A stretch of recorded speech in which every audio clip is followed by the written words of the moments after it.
Hi, I'm Robert Hirsch. And I'm Garrett Gunderson.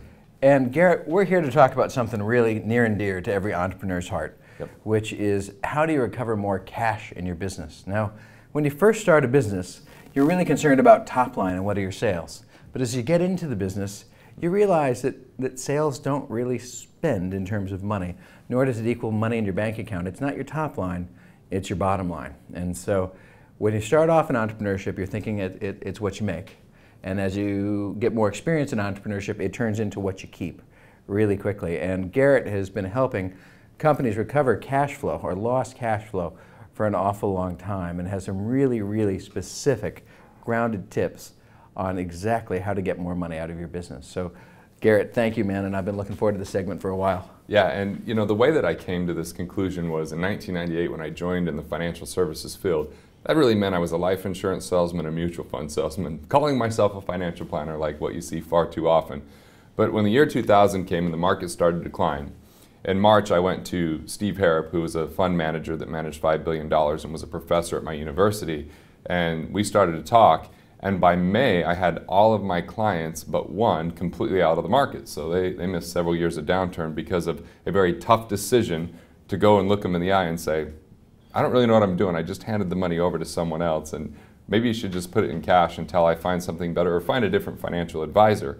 And like I said, all but one decided to listen and stay with me. So now I had a different kind of charge in my life of what was I going to do, and I became the quickest, heaviest researcher possible. I was flying to New York. I was going to a symposium of economics or something like that at least twice a month. I was single at the time, so it was very helpful. I missed a lot of class, but I still found a way to maintain my GPA and scholarship. But I was really just fascinated by this.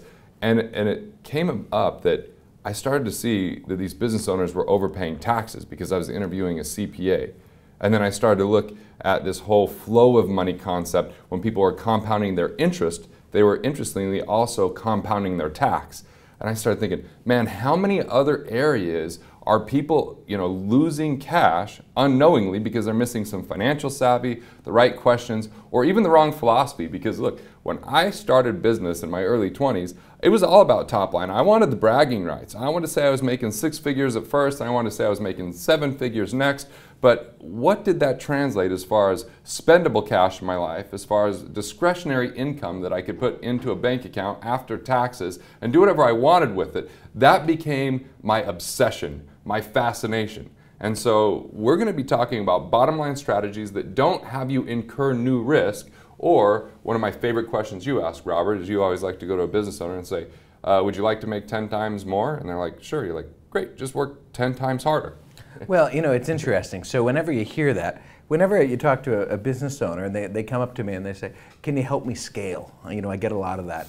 And they said, how do I add a zero to my business? And I said, it's simple. You work 10 times as hard, and if you see them and they have a pained look on their face when you say that, they need help. And if they don't have a pained look, they have a plan.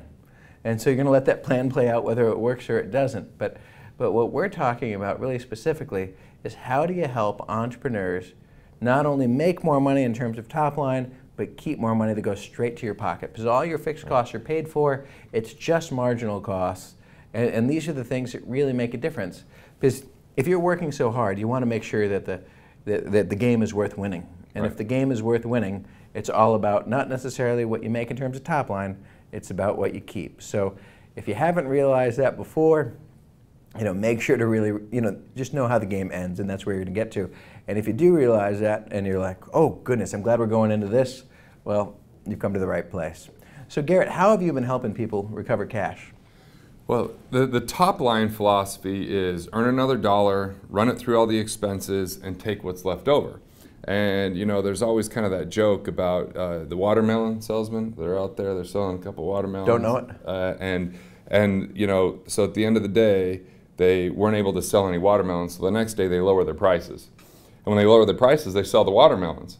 But what they find is they lost 2 cents per watermelon because they lowered the prices below their cost. And the one guy looks at the other and says, I think we just need to sell more watermelons.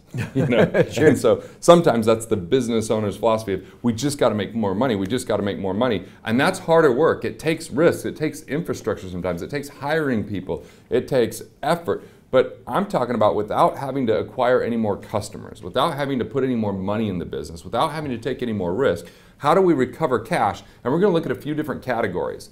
The one that I find 9 out of 10 people overpaying on is taxes, because of 5 key areas that we're going to cover. Then we look at cash flow. 100% of entrepreneurs are mismanaging cash flow at a certain level, which means you don't have to budget, because budgeting kind of sucks. So it's not about cutting back, reducing, or lowering your lifestyle, but instead it's about finding inefficient dollars that are being paid to financial institutions because you don't have the right interest rates or the right infrastructure. And we're averaging about $2,484 per month of cash flow improvement for the entrepreneurs that go through this segment.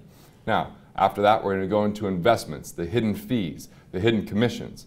Once we complete that, we're going to start looking at how the investments and the interest rates start to coordinate, and that'll be the next segment. And that's a really interesting thing because financial planners can't get paid to teach you that. That's why it's going to be especially valuable for you, because you can get immediate results with your cash flow. After that, we're going to move into insurance. And before you fall asleep or yawn or get too bored, realize we're putting money in your pocket. We're going to make it simple. We're going to make it direct. We're going to find where there might be a duplicate coverage, unnecessary insurance policy or cost, and then once again, either get better coverage or put money back into your pocket. Then we're going to start looking at the low-hanging fruit inside of your business. This is one of Robert's expertises where he can look in and say, hey, did you think about this? And you're like, that was the elusive obvious. Why didn't I think of that before? So it's not overly complicated, but it's something that most people never see that he has the right eye for. So that's kind of the overview of what we're going to be covering here. And it's all going to be about putting money back into your life within 30 days or less as you hear about this, so that you can move forward in a more confident direction, a more capable direction as you have more cash. And hey, even enjoy life a little bit more along the way, because I want you to have at least a portion of this go to what I would call guilt-free spending. Living wealthy and quality of life. One of the things that is one of our absolute core values is quality of life. Part of freedom is quality of life. And obviously we're all about value creation. So quality of life can really start to come alive in this segment here. Well, this is going to be great. I'm looking forward to getting into it. Garrett, thank you for the passionate description. I'm also looking forward to the 100% of entrepreneurs can recover more cash. I'm looking at how I can recover more cash and how you can recover more cash. Absolutely. As well as our viewers. So again, thank you for being here. We're going to jump right in the next segment, and as always, live the life you love, and we'll see you in the next video.